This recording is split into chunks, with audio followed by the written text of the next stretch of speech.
Herkese selamlar. Artık ikinci bölümünü yekunlaşdırdıq ve bu bölmemizin praktiki tapşırıqlarını size göstereceğim. İlk tapşırığımızda bize iki list verilib ve onları birleştirerek unikal değerler ekrana yazdırmağımız tələb olunur. Yani artık burada gördüğünüz kimi listin bəzi elementləri ortaqdır. Biz onları sadece bir dəfə görmək istəyirik. İkinci tapşırığımızda ise bize yeniden iki siyahı verilib ve bunlar arasında fərqi tapmağımızı istəyir. Yani birinci listemizde olub, ikincide olmayan elementləri bize ekrana yazdırmalısınız. Üçüncü taskımızda ise bize tablo verilib ve o tablonun elementlərinin tərsinə düzməliyik.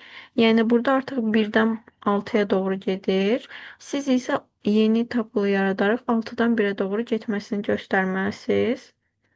Bu formada tabloda mötərizə yazmadan da Python bunu tablo olarak qəbul edir. Dördüncü tapşırığımızda ise bizim dictionary data type'ında olan dəyişənimiz var ve ad keyini name ile əvəz etməyinizi istəyirik. Artıq burada ad değil de name yazılsın istəyirik. Beşinci taskımız ise yeni dictionary data type ile bağlıdır. Bize iki dictionary data type'ında olan değer verilib ve onları birleştirip yeni bir dictionary yaratmağınızı istəyirik.